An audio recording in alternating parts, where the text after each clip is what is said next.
Assalamualaikum warahmatullahi wabarakatuh. Alhamdulillah ala kulli nikmatillah. Bagaimana kabar anak-anakku, siswa-siswi SMA dan SMK seluruh tanah air? Semoga Allah selalu melindungi kita bersama. Mari kita panjatkan doa sejenak agar virus corona segera berakhir di muka bumi. Pada kesempatan hari ini, bersama Kementerian Agama Republik Indonesia, Kementerian Pendidikan dan Kebudayaan Republik Indonesia, dan bersama saya, Ibu Rukayah MPDI dari SMK Negeri 1 Magetan, akan menyampaikan materi tentang toleransi sebagai alat pemersatu bangsa.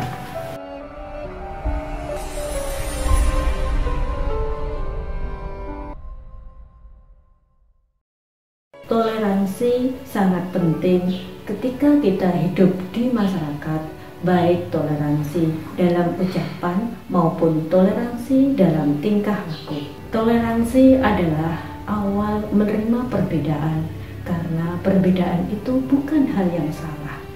Justru perbedaan itu dimengerti dan dihargai. Untuk menjadikan perbedaan itu berlomba dalam kebaikan. Anak-anakku, pada hari ini Ibu akan menyampaikan tujuan pembelajaran.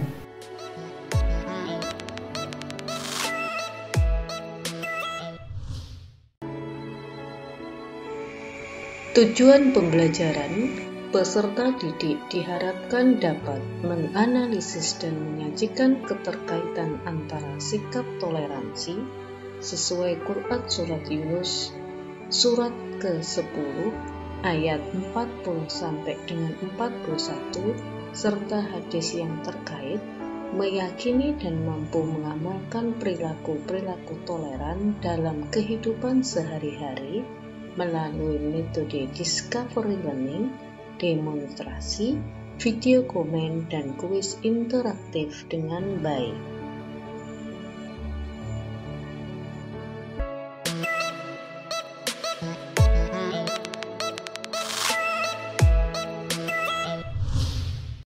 وَمِنْهُمْ مَنْ يُؤْمِنُ بِهِ وَمِنْهُمْ مَنْ لَا يُؤْمِنُ بِهِ وَرَبُّكَ أَعْلَمُ بِالْمُفْسِدِينَ وَإِنْ كَذَّبُوكَ فَقُلْ لِي عَمَلِي وَلَكُمْ عَمَلُكُمْ أَنْتُمْ بَرِيئُونَ مِمَّا أَعْمَلُ وَأَنَا بَرِيءٌ مِمَّا تَعْمَلُونَ.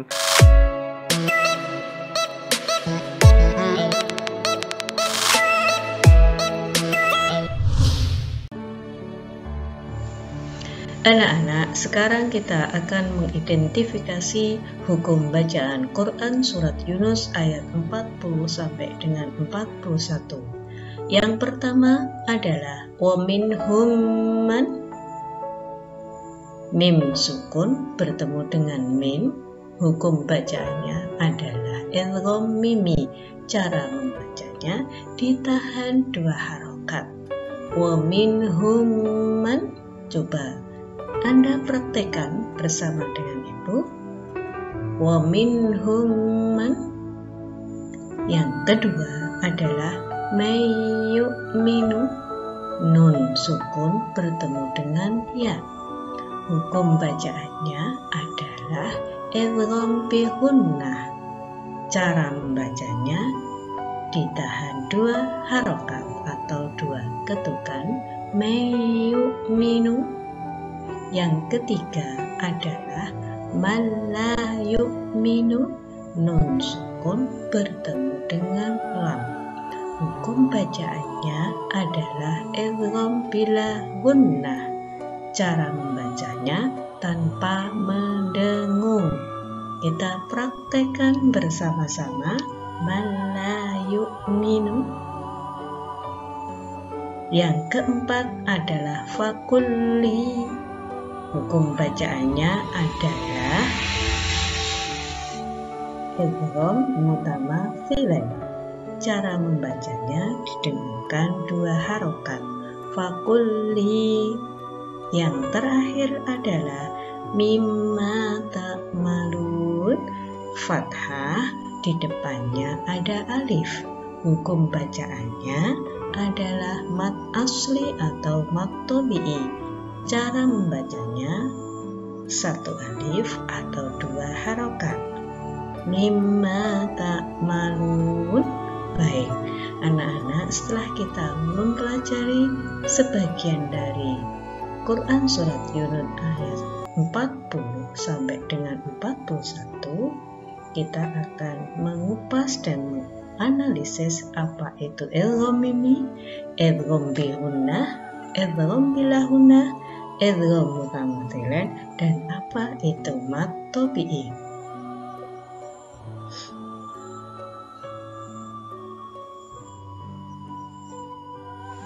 Idgham secara bahasa adalah al-idkhalu, yang artinya memasukkan, sedangkan menurut istilah adalah ibaratun an khaltil harfaini wa idkhali ahadihima fil ukhar, yang artinya sebuah pelafalan dari penggabungan 2 huruf dan memasukkan salah satunya ke huruf lainnya. Macam-macam idgham, diantaranya idgham mimi, yaitu apabila terdapat mim sukun bertemu dengan huruf mim yang hidup atau berharokat. Cara membaca bacaan idgham mimi adalah melafalkan mim tersebut secara lengkap atau seperti mentasdidnya. Contohnya, lahum mathala wahum mustakbirun. Kita praktekkan bersama-sama. Lahum mathala wahum mustakbirun. Yang kedua adalah idgham bihunnah. Idgham bihunnah adalah apabila ada nun sukun atau tanwin bertemu dengan salah satu huruf ya, nun, mim, atau waw. Maka cara membacanya dengan mendengung 2 harokat atau 2 ketukan. Contohnya, fi amadim mumaddadah. Kita ulangi cara membacanya. Fi amadim mumaddadah.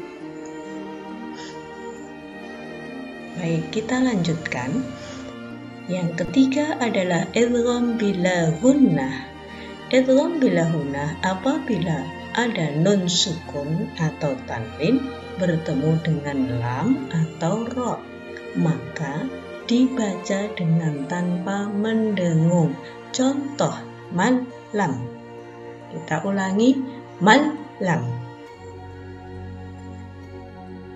Selanjutnya, idgham mutamathilan. Idgham mutamathilan artinya huruf yang sama. Ayyatafiqqal harfani makhrajan wa sifatan, yang artinya jika ada 2 huruf yang sesuai sifat dan makhrajnya, maka hukum bacaannya adalah idgham mutamathilan. Contohnya, fadrib bihi kanat ta'malu.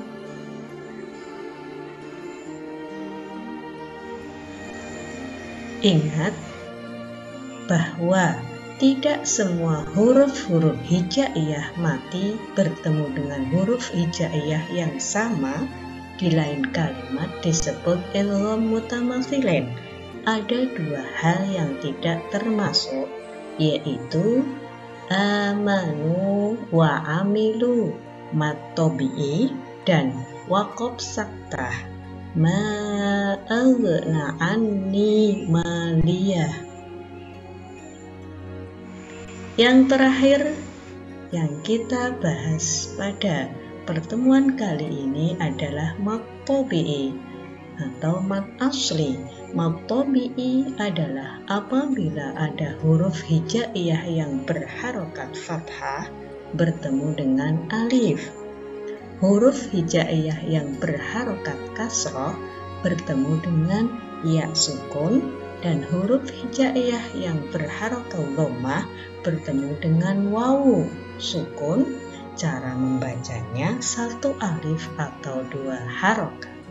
Contohnya mufsidin. Kita ulangi bagaimana cara membacanya. Mufsidin. Alhamdulillah pada hari ini kita bisa mempelajari beberapa hukum tajwid yang terdapat dalam Quran surat Yunus ayat 40 sampai dengan 41. Setelah kita mempelajari sedikit tentang hukum tajwid, Ibu harapkan Anda mempraktekkan ketika membaca Al-Quran dengan kaidah tajwid. Dan ketika kita membaca Al-Quran, insya Allah akan memberi satu huruf 10 kebaikan. Dan mudah-mudahan kita termasuk orang-orang yang selalu membaca Al-Quran serta mengamalkannya.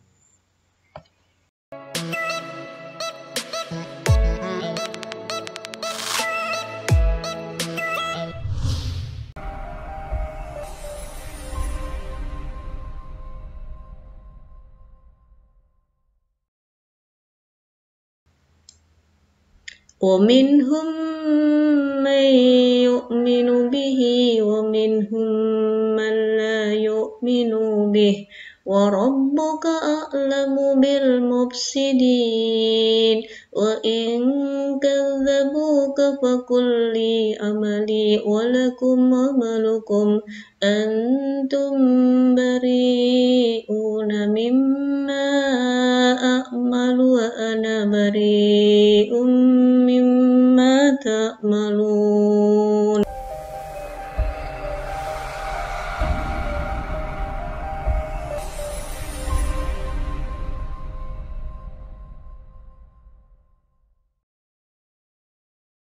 ومنهم من يؤمن به ومنهم من لا يؤمن به وربك أعلم بالمفسدين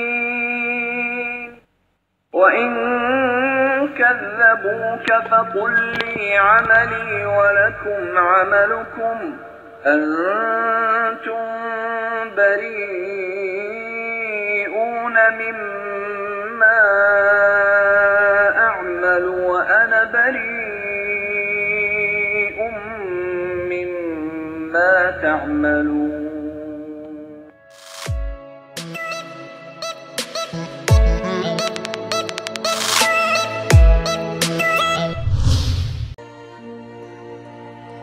Anak-anakku, kita akan mempelajari arti perkata Quran surat Yunus ayat 40 sampai dengan 41.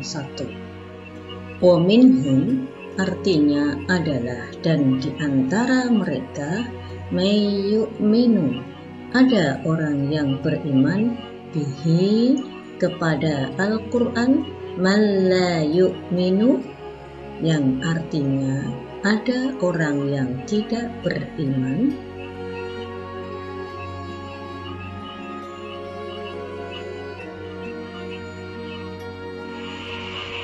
Warabbuka dan Tuhanmu a'lamu lebih mengetahui bil mufsidin orang yang berbuat kerusakan, wa in kadzabuka yang artinya dan jika mereka mendustakanmu, fakul maka katakanlah li amali bagiku pekerjaanku,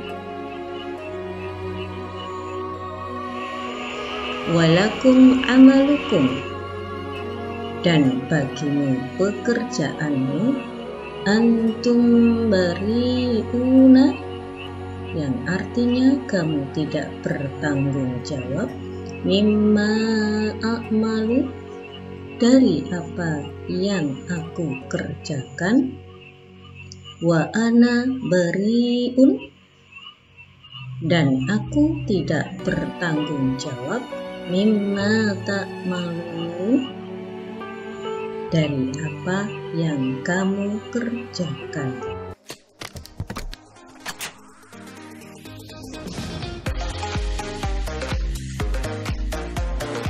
Ibu akan menayangkan sebuah video, mohon dicermati dan dianalisis. Mari saksikan video berikut ini.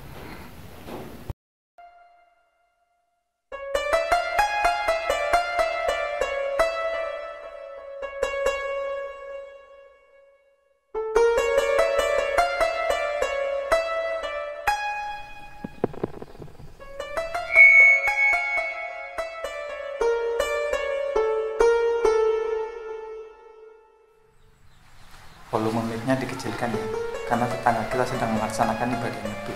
Iya, Bang.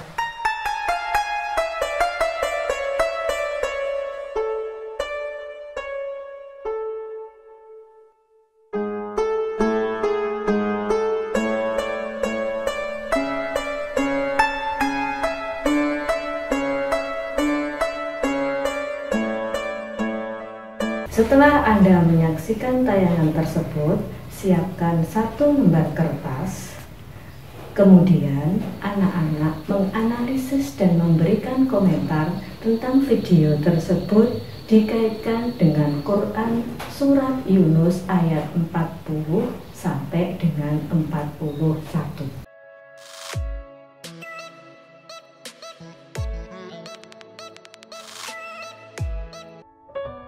Anak-anak, sekarang kita akan mempelajari kandungan Quran Surat Yunus ayat 40 sampai dengan 41. Yang pertama, umat manusia yang hidup setelah diutusnya Nabi Muhammad SAW terbagi menjadi 2 golongan.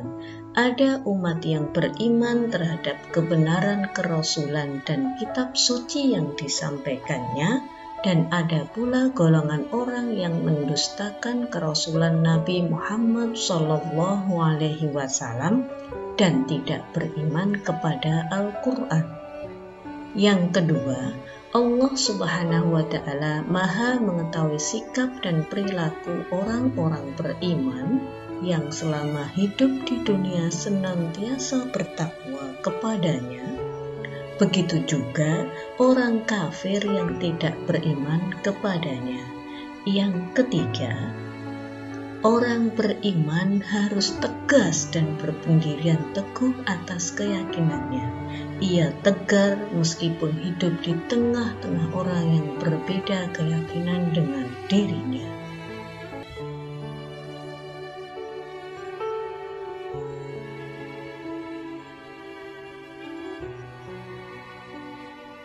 Ayat tersebut juga menjelaskan perlunya menghargai perbedaan dan toleransi. Cara menghargai perbedaan dan toleransi antara lain tidak mengganggu aktivitas keagamaan orang lain.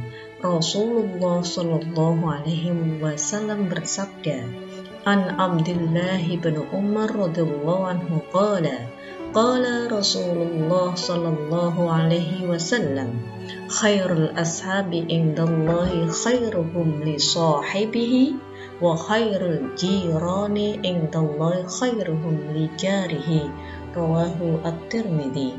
Artinya, dari Ibnu Umar radhiyallahu anhu, sesungguhnya Rasulullah Shallallahu Alaihi Wasallam bersabda, sebaik-baik sahabat di sisi Allah adalah yang paling baik di antara mereka terhadap sesama saudaranya, dan sebaik-baik tetangga di sisi Allah adalah yang paling baik di antara mereka terhadap tetangganya. Hadis riwayat At-Tirmidzi.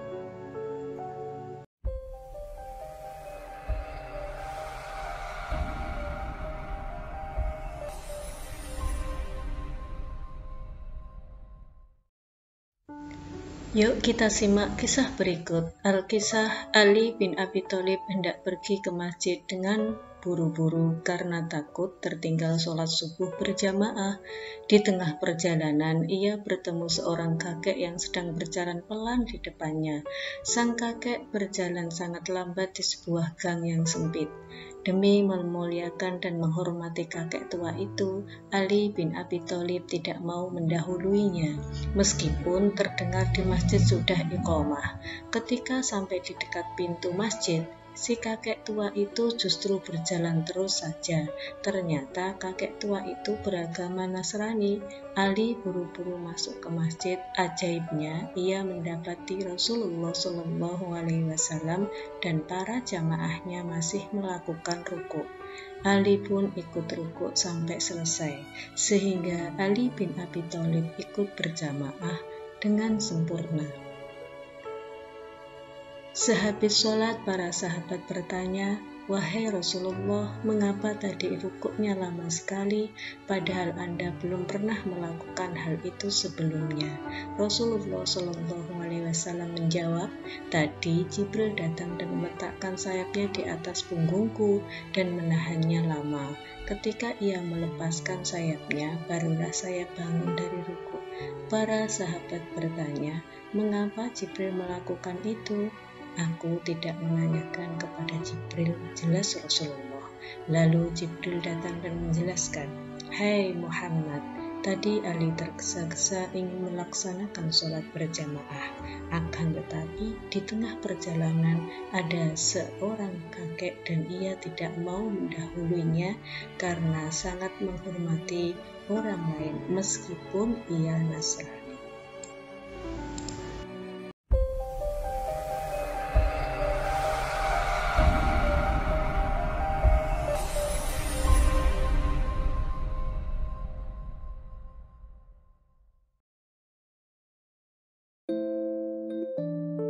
Di mata dunia, Indonesia dikenal luas akan keanekaragamannya. Beragam suku bangsa, budaya, agama, ras, dan bahasa saling berbaur jadi satu. Persatuan di tengah perbedaan inilah yang menjadi ciri khas bangsa Indonesia sejak dulu. Tercermin dalam semboyan Bhinneka Tunggal Ika, perbedaan bukanlah jadi penghalang tersatukannya tiap individu di Nusantara, melainkan perbedaanlah yang mempersatukan kita. Namun realitanya, isu perpecahan dan intoleransi yang kian marak jadi faktor pemecah belah keutuhan suatu bangsa.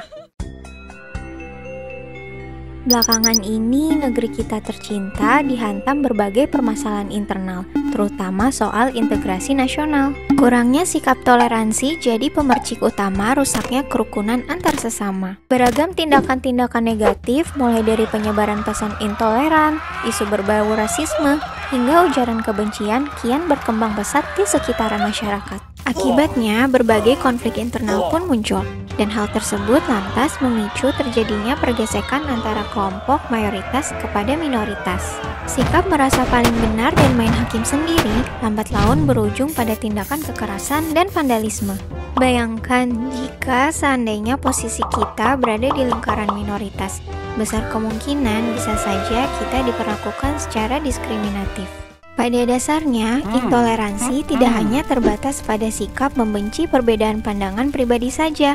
Intoleransi juga bisa muncul melalui perbedaan latar belakang suku, budaya, bahkan ras sekalipun. Nggak dapat dipungkiri pula, agama pun kini dijadikan sebagai kekuatan politik oleh segerombolan pelaku intoleransi. Perlahan, sikap toleransi mulai memudar dari waktu ke waktu, dan segelintir oknum cenderung ingin menang sendiri demi kepentingan pribadinya. Sebagai umat muslim yang cinta damai, salah satu sikap dasar yang harus ditanamkan dalam kehidupan sehari-hari adalah sikap saling menghormati dan menghargai kepada sesama. Sejatinya, Islam mengajak kepada umatnya untuk selalu menjalin kehidupan yang harmonis kepada manusia lainnya.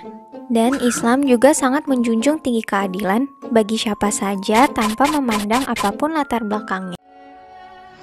Di dalam Quran surat Al-Mumtahanah ayat ke-8, Allah mengingatkan kepada kita untuk saling menghormati sesama. Allah berfirman, "La yanhaakumullahu 'anil ladzina lam yuqatilukum fid dini wa lam yukhrijukum min diyarikum an tabarruhum wa tuqsitu ilaihim. Innallaha yuhibbul muqsitin." Ayat tersebut dapat ditafsirkan bahwasanya Allah tidak melarang umat Islam dalam berbuat kebaikan, menyambung silaturahmi, hingga berbuat adil kepada orang-orang di luar Islam, selama mereka tidak memerangi kita karena agama. Dari hadis Bukhari, suatu waktu Rasulullah SAW pernah ditanya, agama manakah yang paling dicintai oleh Allah? Maka beliau menjawab, Al-Hanifiyah As-Samhah, yang lurus lagi toleran. As-Samhah berasal dari kata tasamuh, yang merujuk pada makna toleransi. Hadis tersebut sering digunakan sebagai rujukan Islam untuk mendukung sikap toleransi. Dengan berpegang teguh pada nilai-nilai Pancasila, kita seharusnya dapat meningkatkan rasa persaudaraan kepada antar sesama. Mencegah perpecahan akibat perbedaan adalah tugas kita semua sebagai warga negara Indonesia demi menjaga keutuhan bangsa. Hal tersebut dapat diwujudkan dengan menerapkan sikap toleransi di dalam kehidupan sehari-hari sedari dini.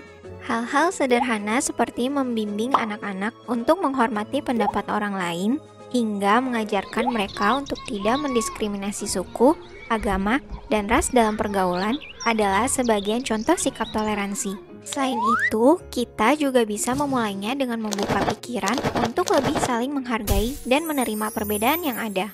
Bukankah manusia itu diciptakan berbeda-beda dengan segala keunikannya? Terlebih di Indonesia memiliki beragam suku, adat, dan ras yang heterogen. Maka sudah saatnya kita bersatu padu tanpa sekat.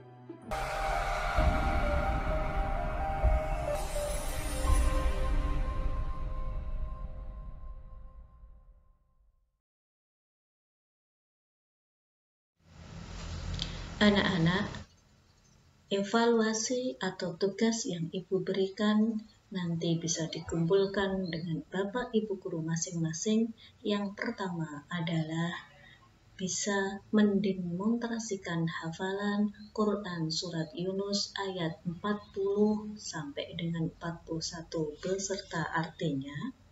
Yang kedua, anak-anak mengidentifikasikan tajwid yang belum kita bahas pada pembelajaran hari ini. Dan yang ketiga adalah memberikan komentar terhadap video yang Ibu tayangkan tadi, dan komentarnya dikumpulkan kepada guru masing-masing.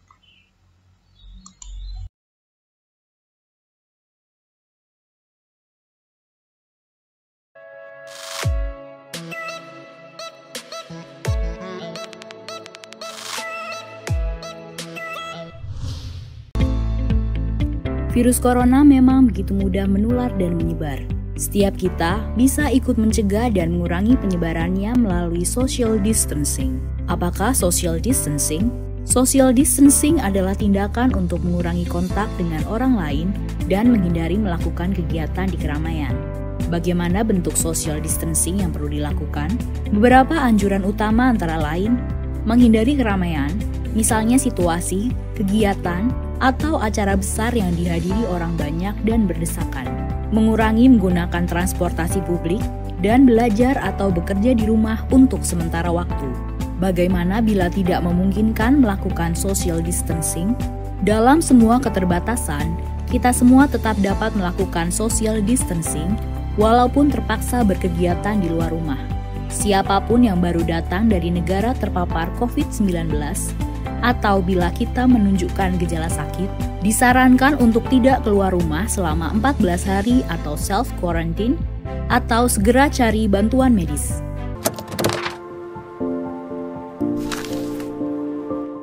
Aku yang Ibu banggakan, dengan toleransi hidup kita akan terasa damai. Jaga persatuan Ibu Pertiwi, jangan berpecah belah. Tetap semangat belajar, tetap tinggal di rumah, bantu orang tua, tetap jaga kesehatan, tetap jaga sholat 5 waktu dan ditambah dengan sholat sunnah.